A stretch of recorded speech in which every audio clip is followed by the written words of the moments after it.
Hey guys, so I'm not exactly sure what I'm going to call this. Um, it could be a number of things, frankly. Um, I'm sure, but if you get to watch this at all, I will have thought of a clever title and whatnot as I make the interstitials for it. But basically, it's a slow time of the year, and while I'm still busy, I'm not as busy as I was right before Christmas. And so, being less busy than I was, I'm bored. And so this will be my boredom relief, and y'all gonna just enjoy your time. Right now, I am at a truck stop in Louisiana, and it is a very crowded truck stop. It is a very popular truck stop, and the guy beside me is trying to leave, which will open up a parking spot for somebody, and he just wants the truck to move the hell out of the way that's in front of him. And so that's what that toot was. You heard it in the background. Of course, now I have to worry about whether or not somebody's going to crash into my truck trying to back into this parking spot beside me. So, if I seem unfocused at any point during this video, that would be why. So, anyway, um, I've started and failed numerous build series on this channel, and I presume that this will be another started and failed build series. But like I said, it gives me something to do. Also, with the newer way that Yahoo, with sorry, I was talking to somebody about Yahoo Business Mail all night last night, and I got Yahoo stuck in my mind. With the way that YouTube has set up a scheduling system, you can actually premiere things, which is great because you can like make yourself sound super important that way. The way they set up a scheduling thing now, you can upload a number of videos in advance and have them published on certain dates at certain times rather than having to upload everything all at once.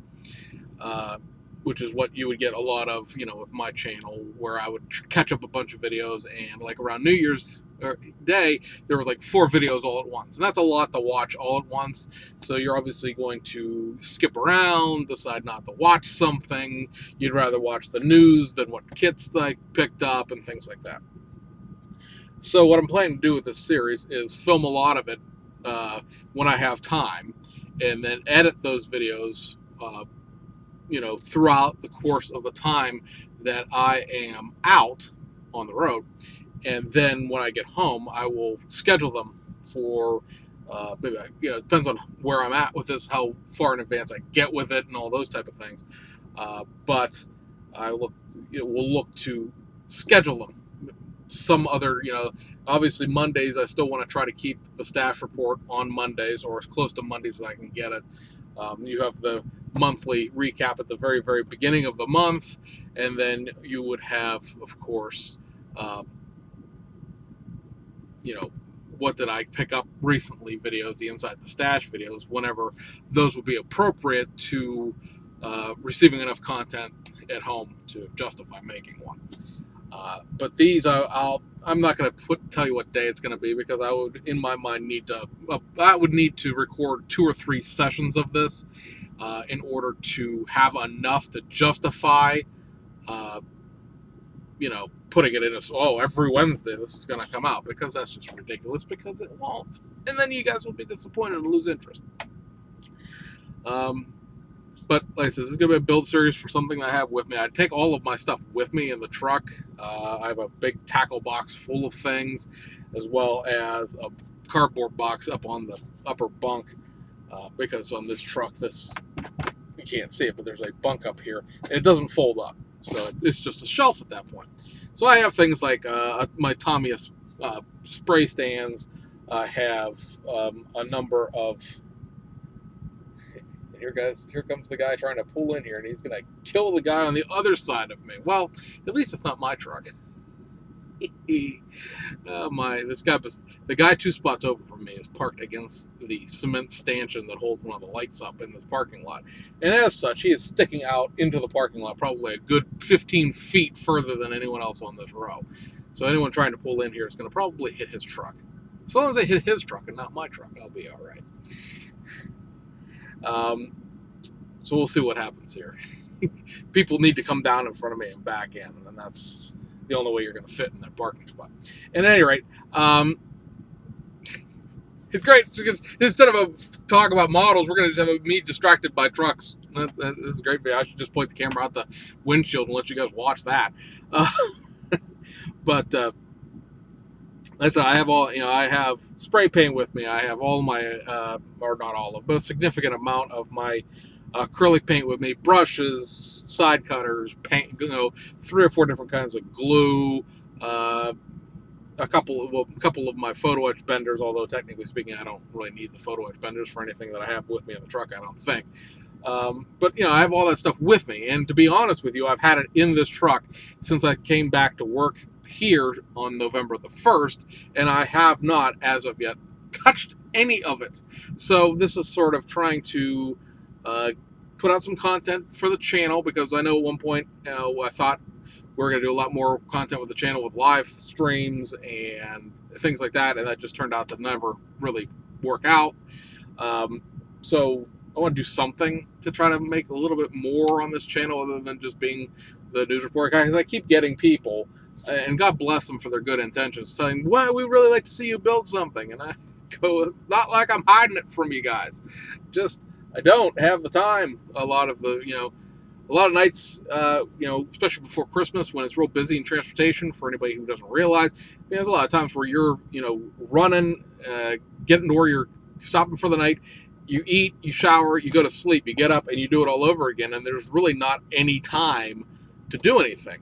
So with the combination of them allowing us to schedule videos in advance, the combination of the fact that I figured out how to get videos off of my computer onto my cell phone and then upload them to YouTube on my cell phone, so that I'm not stuck in a situation where I have no internet connection, like tonight.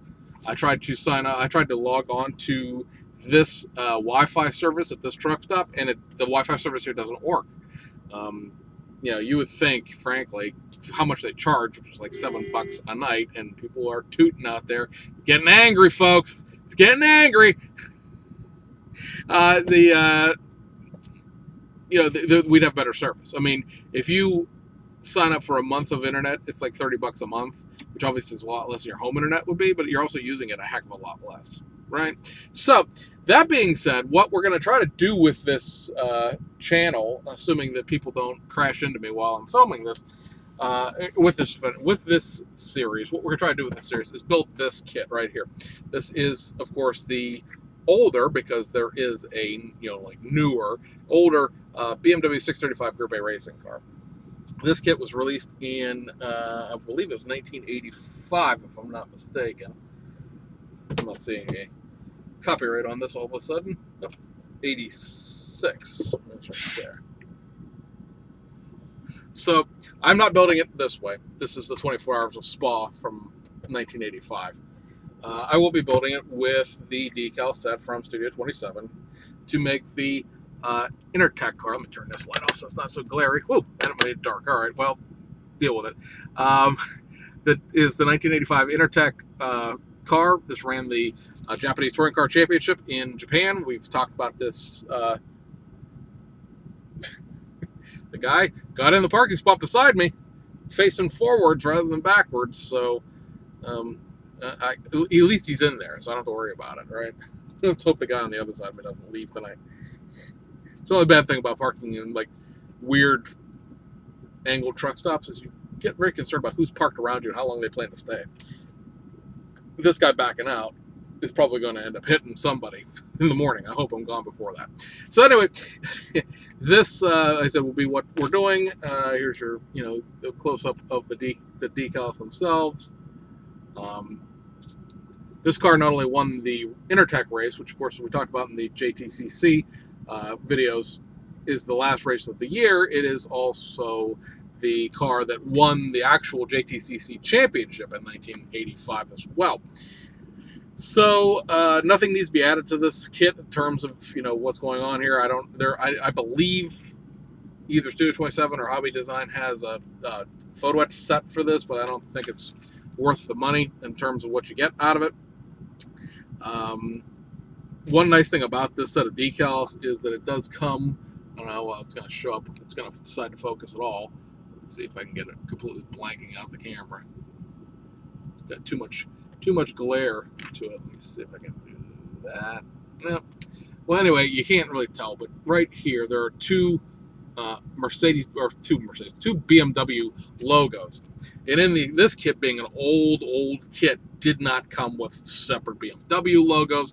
It did not come with decals for the BMW logos. It comes with instructions on how to paint the BMW logo. So having logos as decals for the hood and the trunk, that is a major improvement over me trying to paint the molded in logo that's on the actual kit itself. So what we're going to do for the rest of this video is take a quick look at the kit in an out of the box type of review. This kit was reissued in the 2000s as the Jägermeister car, so the two kits are effectively the same. The only difference between the two is the Jägermeister kit is molded in orange, and obviously comes with a different set of livery for the Jägermeister team. But content-wise, the two kits are identical. So if you have been looking at these kits, they can be pricey sometimes. It really depends on what you're looking for. If you want to build the 24 Hours of Spa car, which is what the instructions manual shows, that could be a problem only because these decals are from 1986. I have like 5 or 6 of these white kits. They're molded in white. And I believe through combining the decal sheets of basically 4 of the 5, I can make a livery of this, which is very cool because it's like basically like an X-ray of the car, which you can get the gist of there. But being old decals and it being almost a wrap style decal of old decals, I'm kind of hesitant. No one has ever made a replacement set for this scheme, so that's why I bought a number of these, aside from the fact that molded in white, and that just makes it easier for several of these that I need to do that are white. Just easier that way. But the decals, like I said, on this kit don't include things like the logos and things like that. I don't have the decals when we do this review. I don't have the decal sheet, the actual legitimate decal sheet for this. I believe it's in my drawer with my other decals. There are about like 7 decals I'm going to use off the actual sheet, which are the gauge cluster, the warning things for the fire extinguisher, the Schnitzer logo for the cylinder head, as well as the Schnitzer logo for the shock tower brace. But beyond that, I'm going to use everything else that's in this Studio 27 sheet instead. But as I was saying, where I was going with the decals being bad and these kits costing a lot of money, you can usually get these kits reasonably cheap if the decals are shot, which tends to happen a lot because there's a lot of white going on in this decal, so they tend to yellow, and then they tend to crack, and they tend to do everything that Tamiya decals did back in the day, because these decals, as you'll see if I find the decal sheet when I'm at home next time, are just thrown in the box. Just like, hey, I have some decals. And so they're not shrunk wrapped.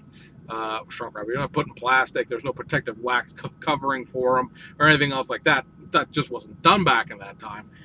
So you can, like I said, pick up this kit fairly cheap if you don't care if the decals are shot. If you don't need to build this specific car, but you just want a white one, you can usually find, especially if you shop over in Japan, on Yahoo Japan auctions. You have to use a proxy service Buyee. We've talked about that in the past. I'm not going to go into it right now.